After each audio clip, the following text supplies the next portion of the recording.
We have today Mr. Radu Oprea, Minister for Business Environment, Trade and Entrepreneurship, and Mrs. Cecilia Malmström, EU Commissioner for Trade. We'll begin by a few statements, and afterwards we will open the floor for questions. Mr. Oprea, you have the floor. Thank you very much, Vlad. I will take the advantage of the very good interpreters that we are having in the back office, so please, the one which are not understanding Romanian, to use the devices that you are just having. So, astăzi am avut în cadrul reuniunii informale a Consiliului Afaceri Externe, în format Comerț, discuții foarte bune pe tema modernizării și negocierilor purtate în cadrul Organizației Mondiale a Comerțului, respectiv pe tema relațiilor comerciale dintre Uniunea Europeană și Statele Unite ale Americii. Împreună cu ceilalți miniștri și cu Cecilia, am agreat faptul că promovarea comerțului liber bazat pe reguli sub egida OMC rămâne o prioritate pentru Uniunea Europeană. În acest context, soluționarea crizei din cadrul organului de apel al Organizației Mondiale a Comerțului reprezintă un aspect esențial în acest proces. De asemenea, discuțiile au reliefat o susținere largă din partea statelor membre pentru începerea negocierilor cu privire la comerțul electronic. Referitor la relațiile comerciale Uniunea Europeană-Statele Unite ale Americii, principalul mesaj desprins a vizat menținerea unei agende bilaterale pozitive, cu accent pe implementarea deciziei comune adoptate în luna iulie a anului trecut de președinții Juncker și Trump. Discuțiile au reliefat o susținere largă din partea statelor membre pentru adoptarea rapidă a celor două mandate. Obiectivul nostru, ca președinție în exercițiu a Consiliului Uniunii Europene, vizează reconfirmarea unității Uniunii Europene și angajamentului său ferm cu privire la implementarea celor agreate, împreună cu partenerii noștri americani, prin adoptarea cât mai rapidă a celor două directive de negociere referitoare la evaluarea conformității și liberalizarea comerțului cu produse industriale. Acum doresc să o invit pe Cecilia să vă prezinte mai multe detalii legate de conținutul discuțiilor noastre de astăzi. Tell you a few more things about the content of our discussions, please. Thank you very much, Stefan. I would like to start by thanking you, Minister, dear Stefan, and the Romanian presidency for the fantastic hospitality that we have received and for the good way you have led this informal council. Ladies and gentlemen, good afternoon. We had very intense discussions today on many subjects. Since last time we met, of course, the three important things have happened on the trade area. The Japan agreement has entered into force, and there was a very strong support from the European Parliament last 10 days ago, voting for the two Singaporean agreements, the free trade agreement and the first ever self-standing EU investment protection agreement with Singapore. And the same week, the first ever EU-level mechanism of screening foreign direct investment was also adopted with a very strong majority. So we are keeping up the momentum and proving to the world that the EU believes in open trade by these proposals. We talked today about the reform of the WTO. We have a difficult situation in WTO, and we need swift action in order for it not to fall apart.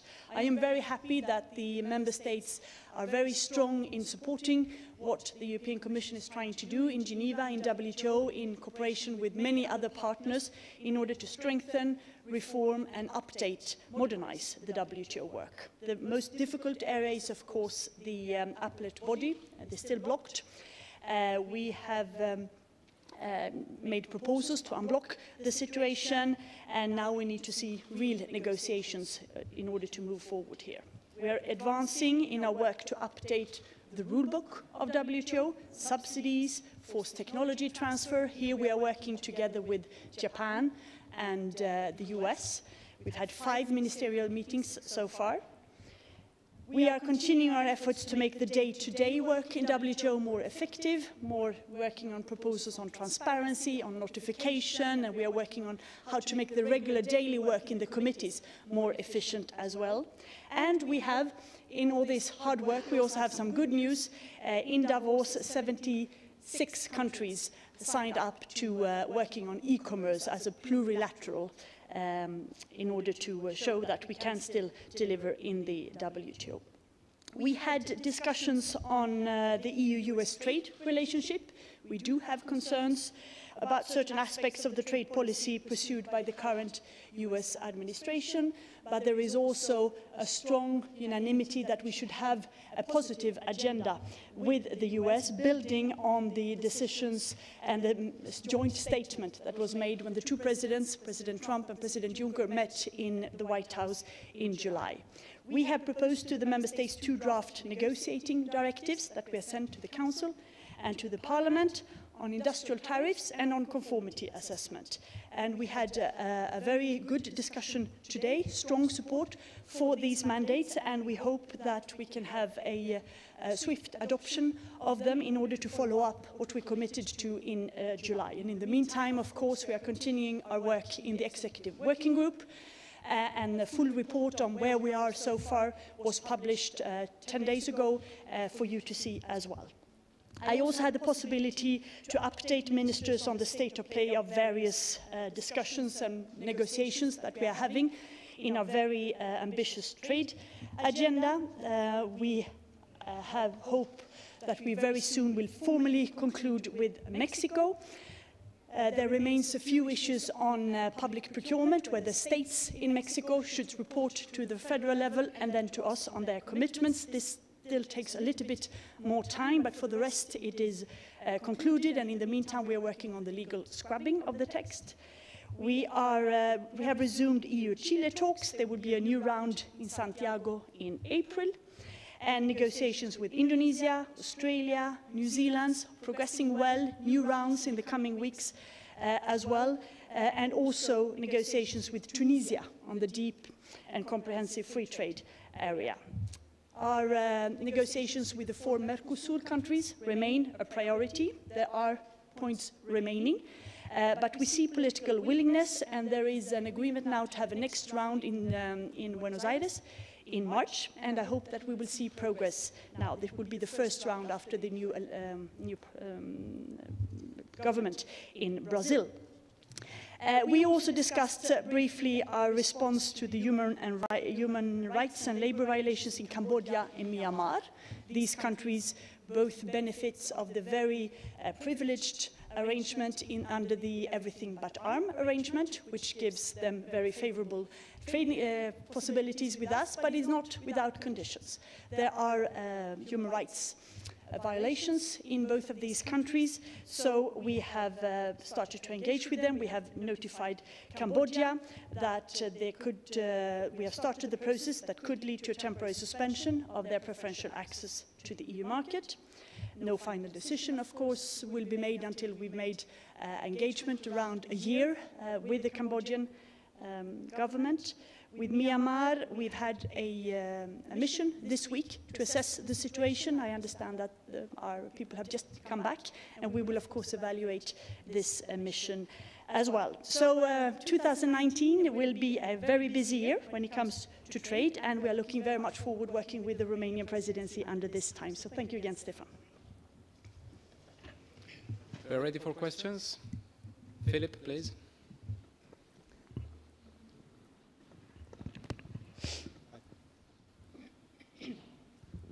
Hello, Philip Langenstop of Reuters. Minister, you referred to the support, as wide support, I think it was, or at least that was the translation, for the negotiating mandates, and I think you said, Commissioner, strong support. Is it full support? In other words, is there an agreement, a consensus to push ahead? I know that this is an informal meeting, so it would have to be another council that would take a decision, but is there a consensus at least to push ahead? Perhaps wait for the parliamentary vote on the mandates and then agree. Can you just say what is the process that perhaps has been agreed today in terms of taking those mandates on?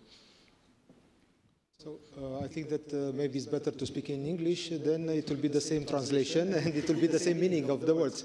So Cecilia said the strong support, which was the idea which was the conclusion of the reunion.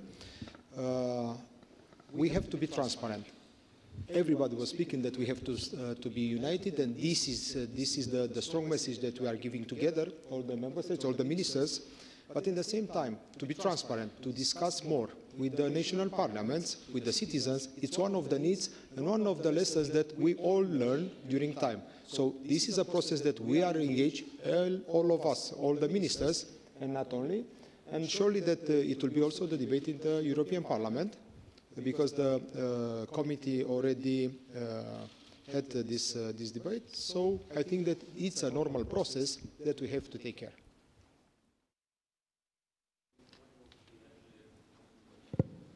Well, we will wait for the vote in the European Parliament, which is not exactly scheduled yet, probably around 11th, 12th of March. Then I hope that member states will be able to take a decision very shortly after that.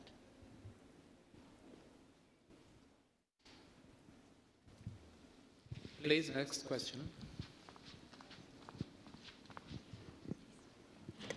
Joanna Sobinska, MLEX, a question to the Commissioner. When you say that you hope the mandate will be approved soon, you said this morning it's rather the matter of weeks than months. After this discussion, do you still believe that it can be done quickly? And the second question, if I may, Brazil has recently notified the WTO that its intention is to hit the EU with retaliatory measures over the steel safeguard measures. What could be the reaction of the EU, and are you concerned that other countries could follow suit? Thank you. On your first question, the answer is yes, I do. I am still convinced that we can move into a quick decision after this. There were a few countries who needed to still have a little discussion internally, but while we are waiting for the European Parliament to vote, I think there is still 2 weeks to do that. On the Brazil decision, yes, it is worrying, I have to say. We are still analyzing that in detail. It came very recently. But that we do understand that the US measures on steel and aluminium is causing concern to everybody affected, because it defers trade flows in a way that can have a very negative effect on the national markets. We have taken our measures there, and other countries have as well. But on this, we have the concerns, but I need to analyze it a little bit more in detail with the legal experts on this before we can give you a full answer to that question. Alison, please.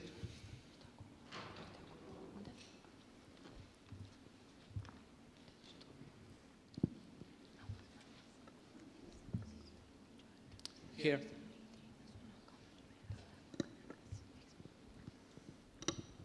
From the Associated Press, a question about the swift and adequate reaction which the EU talked about if the US decides that the import of cars is a national security threat. What did you discuss today? What kind of swift and adequate reaction are we talking about? And also, how much time did this discussion take? Was it a main point on your agenda today, or was it just a sideline? Thank you. Do you want to? Shall I? Okay. Yes, of course, our main discussion was around the mandates. And how to follow up from the decisions in July. And this is a discussion that was not new today. We've had it on at least 2 different councils, and also in close cooperation with all the different committees and co-repairs and so on. So there's full transparency. There were no surprises. And this is the constructive agenda, and that is what we hope to engage with the US. However, should there be tariffs on car and car parts, we don't know, but if it happens, we have started internally to prepare a list of rebalancing measures. There is full support to do this. Of course, if it would happen, we would immediately publish that list for formal consultation, as is required by WTO and as we did with steel and aluminium. So that will happen. We have said that to the US as well. And if we were to be in negotiations with the US and this happens, also we would stop negotiations. This, I think, is not really, I mean, this is not a controversial issue by any means, but we try to focus more on the positive agenda because there are good steps following on the executive working group that was set up. Next question, please, the lady behind. Thank you very much, Jana Dreyer from Borderlex. Have the Vietnam investment and trade agreements been discussed at all? Will the Vietnam agreement be ratified under this parliament or not? Thank you. Yes, it was discussed, and our aim as a presidency is to be signed during our presidency. So we had good discussions also with the General Secretary of the Council in order to speed up the process of the translation in the languages.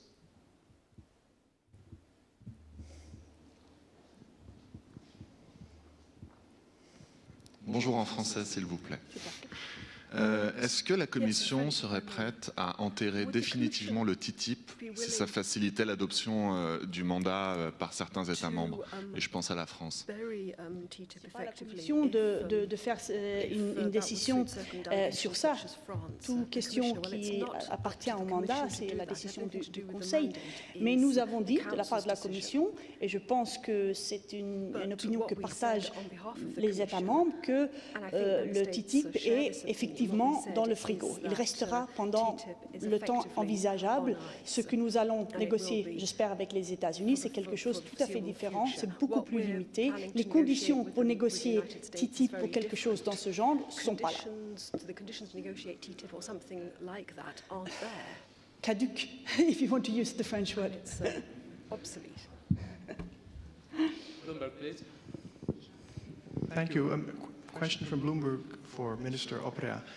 You need to decide during your presidency whether you would like to have a decision on the mandate for the Commissioner to begin negotiations with the US, either at a regularly scheduled trade ministers meeting, which is at the end of May, or earlier. Have you made a decision on that based on today's discussion? Can you tell us when this will be put on the agenda so that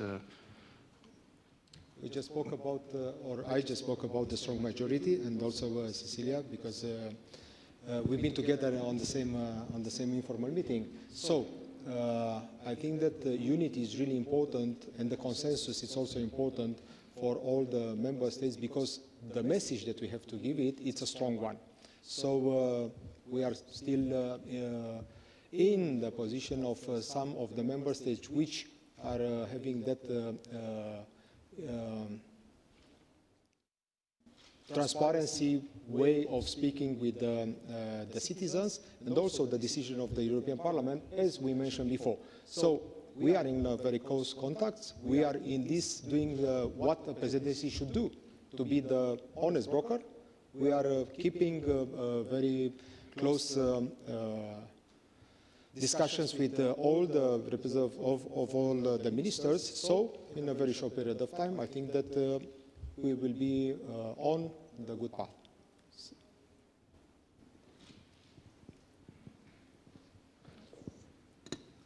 Just a quick follow-up for either of you then. Is there any question about whether fisheries, which the European Commission proposal would include in the scope of talks with the US, will ultimately be included when the Council makes a decision? Was that an issue today in any way, and can you elaborate? Thank you. In order for the agreement to be WTO compatible, it has to cover a sufficient amount of trade, and in WTO language, or WTO argot, if I can use that, industrial goods includes fisheries. So in the proposed mandate, fisheries included. Yeah. And there seems to be a very large consensus that this should be the case, yes. Again, there are a couple of member states who still need a little internal consultation, but yes, it should be included.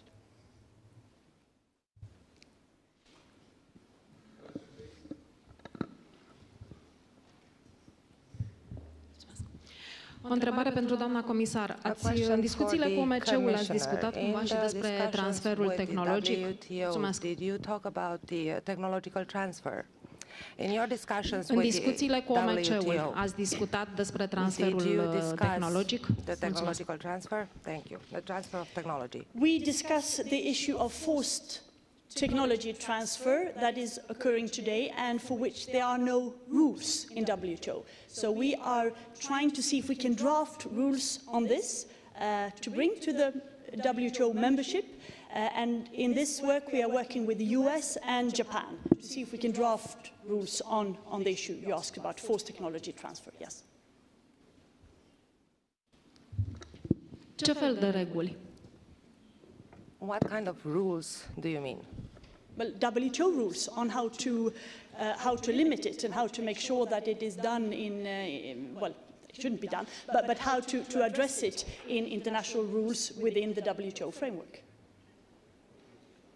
But they don't exist yet, so we are trying to draft them. But once they are, of course, we will, they will be made public and we will engage with other member states. So it's work in progress. Și când ar trebui să fie gata? When should we expect them to be ready then? Well, the G20 leaders asked us to try to work to reform and strengthen and modernize the WTO as soon as possible. So some sort of stock taking will take place under the trade ministerial in Japan, mid-June, I think. Will we be exactly ready then? I can't say, but we are working very hard on that. We are behind the schedule, so we are drawing to a close. Thank you, President. Thank you, Commissioner. Thank you all for coming. Thank you.